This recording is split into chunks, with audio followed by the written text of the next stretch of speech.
Hi, I am Nova Joyce Katukod, and for this video, I will be sharing my insights about the book entitled What Was She Thinking, or more popularly known as The Notes on a Scandal by Zoe Heller.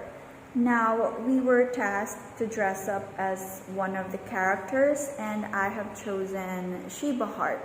This book has a movie adaptation, and the actor that played Sheba is blonde, but technically I can't dye my hair blonde. But this is my outfit, a normal white tank top with a blazer. This is how my mind views Sheba.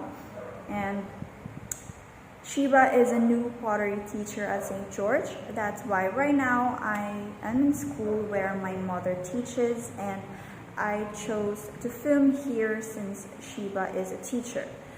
Barbara characterizes Sheba Hart as tall and slim, with a figure of a dancer and long untamed hair, which I don't have. Sheba's character quickly loses control over students who make inappropriate and rude remarks about her attire, maybe just like this.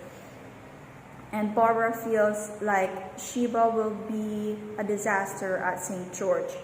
Sheba has had issues with other members of the staff as well, and Sheba is labeled as chilly and stuck up by the employees since she does not instantly fit into a group. Now, about the information of the book, Notes on a Scandal is about a fundamentally unlovely aspect of human nature that poets, writers, and filmmakers rarely address, and that is the explosive mix of desire and social envy. Barbara is deeply in love with Sheba, but she is also filled with pure class-based anger. In a way, her painfully intense obsessive fascination with Sheba's perceived social superiority replaces any openly sexual imagining. It is a mode of thinking and feeling she avoids and may be incapable of. Her terrible and extremely English feeling of being one step down the social ladder is what drives her love, what keeps the object of her fixation out of reach and endows the object of her want with such glamour.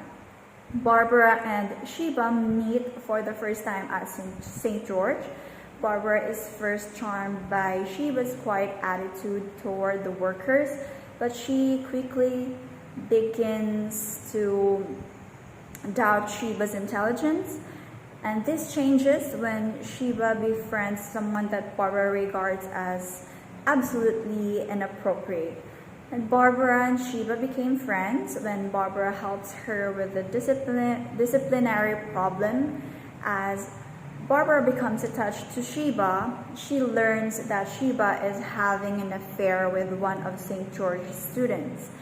And at first, Barbara contemplates reporting Sheba, but decides to be a friend and convince her to end the affair.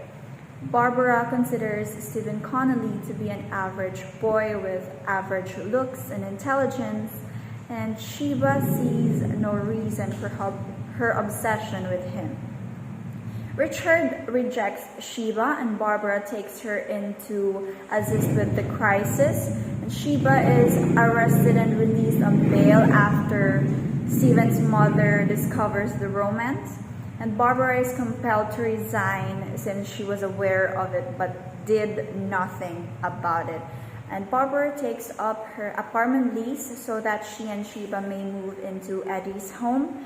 And Sheba is furious when she hears about the novel Barbara has been working on. Barbara, she suspects, has been pretending to be her friend in order to judge and manipulate her.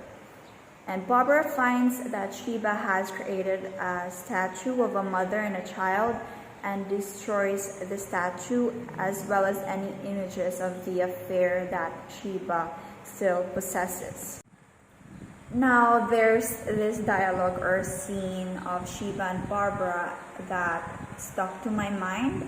It was when Barbara knew about Sheba and Conley's affair, and I'd like to consider this as a confrontation. And the lines were, "Sheba, I have to ask you this. Do you have feelings for this boy?"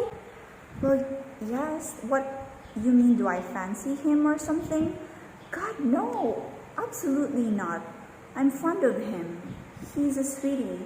I just, need to know how to handle this without hurting his feelings. I'm going to tell you something now that you're not going to like. It isn't your job to be a friend of your pupils. When you blur the lines of the teacher contract, you're actually doing your pupils a disservice. I don't pretend to know what ails this boy, but it would seem fairly obvious that he has formed an intense attachment to you.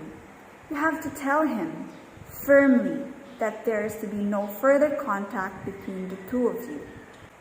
You're right. I know you're right. Oh, Barbara, I'm going to do just as you say.